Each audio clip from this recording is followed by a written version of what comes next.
بسم اللہ الرحمن الرحیم۔ السلام علیکم۔ ٹیکسٹ بک اسلامیات صفحہ نمبر 61 تا 68، یونٹ چہارم، سبق حقوق العباد، دستیاب ذرائع اسلامیات کی کتاب، لیپ ٹاپ، قلم۔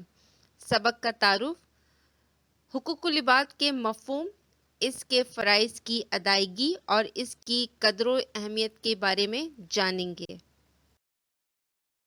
عزیز طلباء، آج کی اچھی بات: اللہ پاک کا بنایا ہوا ہر شخص مکمل اور خوبصورت ہے، بس خامی اور کمی تو ہمارے اخلاق اور رویوں میں ہے۔ آج کے سبق کے تدریسی مقاصد: طلباء اس قابل ہوں گے کہ حقوق العباد کا مفہوم جان سکیں، والدین کے حقوق کے بارے میں جان سکیں، اولاد، استاد، ہمسایوں کے حقوق قرآن و حدیث کی روشنی میں جان سکیں۔ کی وضاحت: حقوق العباد کا مفہوم۔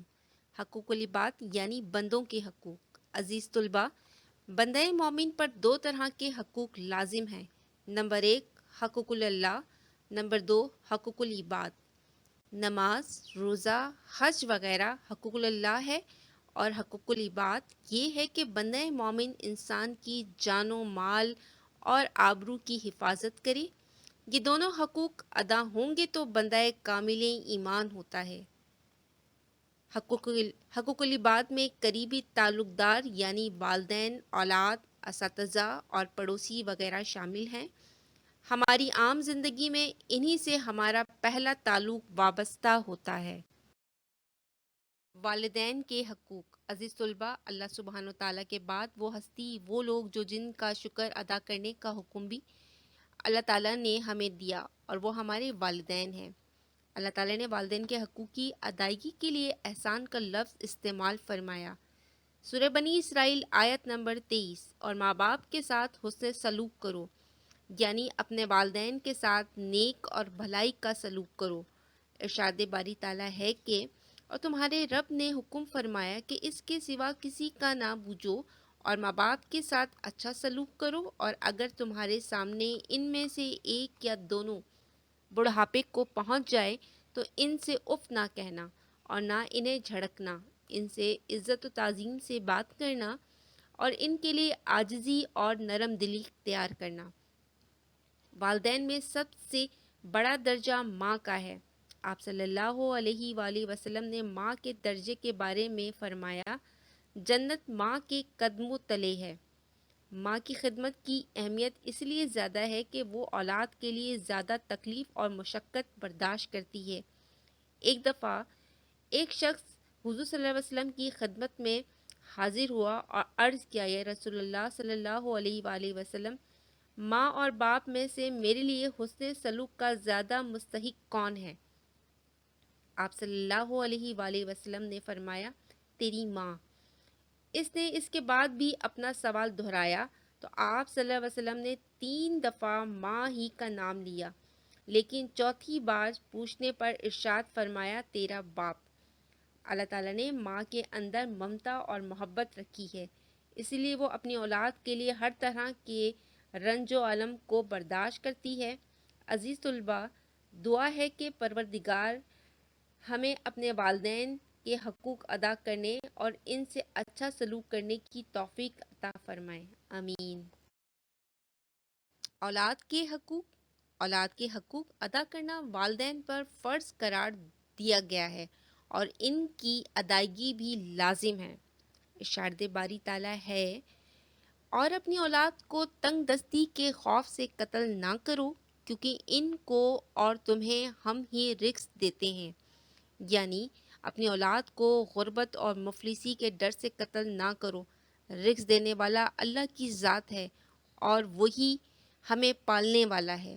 والدین کا فرض ہے کہ وہ ان کی پرورش کریں، ان کے اچھے سے نام رکھیں، ان سے شفقت سے پیش آئیں، ان کو برائیوں سے بچائیں، اپنی استطاعت کے مطابق ان پر خرچ کریں، ان کی غلطیوں اور کوتاہیوں کی نشاندہی کریں اور اس کی اصلاح کریں۔ قرآن پاک میں ارشاد باری تعالیٰ ہے کہ اے ایمان والو، اپنے آپ کو اور اپنے گھر والوں کو جہنم کی آگ سے بچاؤ، یعنی خود بھی نیک عمل کرو اور اپنی اولاد کو بھی نیکی کی تلقین کرتے رہو۔ اساتذہ کے حقوق۔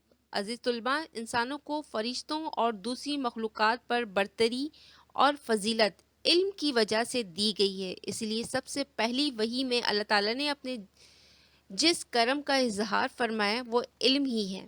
اللہ تعالیٰ نے اپنے آخری اور پیارے نبی صلی اللہ علیہ وآلہ وسلم کو معلم کی حیثیت سے تعارف فرمائی، جن سے غافل انسانوں نے علم حاصل کیا۔ علم حاصل کرنے کے لیے کسی استاد سے استفادہ کرنا پڑتا ہے، اس کے بغیر حصول علم ممکن نہیں۔ عزیز طلباء، کتابوں سے زیادہ علم استاد کے پاس ہوتا ہے، جیسے وہ مہارت اور وسیع معلومات کے ذریعے طلباء کی سمجھ کے مطابق آسانی سے دیتا ہے، اور شاگرد استاد سے قریب رہ کر عقیدت کے ساتھ جس قدر علم حاصل کر سکتا ہے، کسی اور ذریعے سے اس کا حصول ممکن نہیں۔ اسی لیے حضور صلی اللہ علیہ وسلم نے استاد کی عزت و احترام کی تاکید فرمائی۔ عزیز طلباء، معاشرہ اور سوسائٹی میں ہر ایک کا یہ فرض ہے کہ استاد کے احترام اور عزت میں کسی طرح کی کمی نہ کی جائے، کیونکہ استاد کی تعلیم و تربیت ہی ہر انسان کی ترقی کا سبب ہوتی ہے۔ پڑوسیوں کے حقوق۔ عزیز طلباء، اسلام سب سے پہلا اور آخری مذہب ہے جس نے خوشگوار اور مطمئن معاشرہ پیدا کرنے کے لیے انسانی زندگی کو کوئی انفرادی اور اجتماعی پہلو ایسا نہ چھوڑا جس سے ہمیں واسطہ نہ پڑتا ہو۔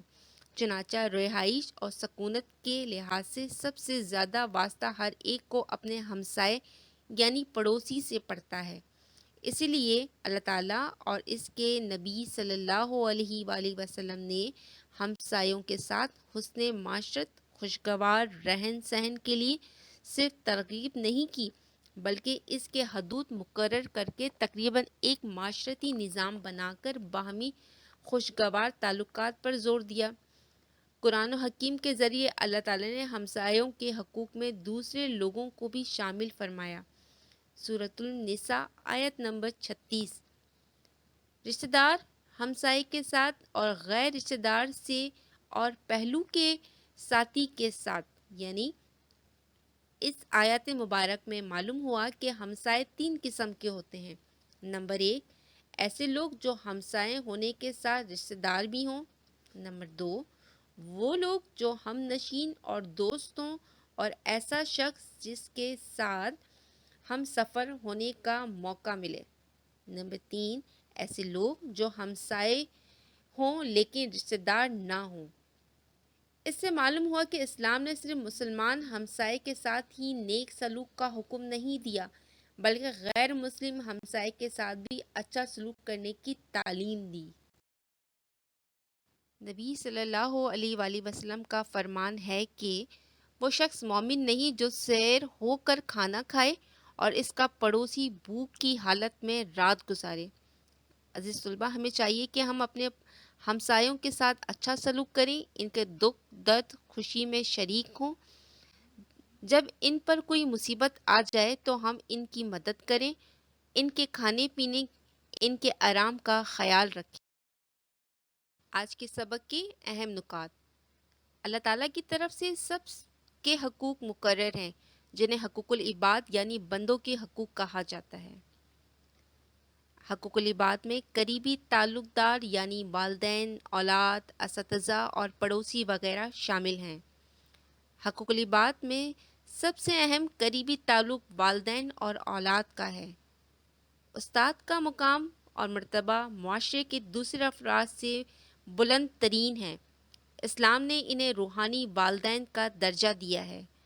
ہمسایوں کے خوشی و غم میں شریک ہونا اور ان کے ساتھ حسن سلوک سے پیش آنا چاہیے۔ آج کا کام۔ سوال نمبر 1، قرآن و حدیث کی روشنی میں والدین کے حقوق کیا ہیں؟ سوال نمبر 2، والدین کے حقوق کی ادائیگی کے فضائل کے بارے میں آپ کیا جانتے ہیں؟ سوال نمبر 3، اولاد کے حقوق قرآن و حدیث کی روشنی میں کیا ہیں؟ سوال نمبر 4، استاد کا رتبہ معاشرے کے دیگر افراد سے بلند کیوں ہے؟ سوال نمبر 5، ہمسائے کے حقوق کیا ہیں؟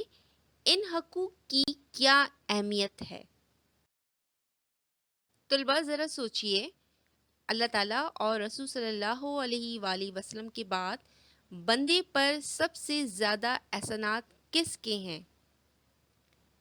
اللہ تعالیٰ اور رسول صلی اللہ علیہ وآلہ وسلم کے بعد بندے پر سب سے زیادہ احسانات کس کے ہیں؟ جی، والدین۔ نمبر 2، سب سے زیادہ حسن سلوک کی حقدار کون ہے؟ سب سے زیادہ حسن سلوک کی حقدار کون ہے؟ سب سے زیادہ حسن سلوک کی حقدار ماں ہوتی ہے۔ سوال نمبر 3، رب کی رضا کس کی رضا میں پوشیدہ ہے؟ رب کی رضا کس کی رضا میں پوشیدہ ہے؟ جی، والد کی رضا میں پوشیدہ ہے۔ اسلام میں استاد کا درجہ کیا ہے؟ اسلام میں استاد کا درجہ روحانی والد کا ہے۔ طلباء آئیے سبق کا اعادہ کرتے ہیں۔ حقوق العباد سے مراد بندوں کے حقوق ہیں۔ انسان پر اللہ تعالیٰ نے 2 طرح کی ذمہ داریاں عائد کی ہیں: عبادت الہی، بندگی گزاری، انسانوں کی خدمت اور ہمدردی۔ حقوق العباد میں قریبی تعلق یعنی والدین، اولاد، اساتذہ اور پڑوسی شامل ہیں۔ انسانوں کے قریبی تعلق میں اہم ترین والدین اور اولاد ہے۔ اولاد کے حقوق ماں باپ کے فرائض ہیں اور ان کی ادائیگی لازم ہے۔ استاد کا مقام اور مرتبہ معاشرے میں بلند ترین ہے۔ سبق کا اخلاقی اقدار: انسانوں کی فلاح و بہبود اور ان کی خوشحالی اور ان کے امن و سکون کے لیے لازم ہے کہ ہم مل جل کر آپس میں بھائی چارے اور محبت اور باہمی احترام کی فضا قائم کریں۔ طلباء، امید ہے آج کا سبق آپ نے اچھے سے سمجھا ہوگا۔ شکریہ۔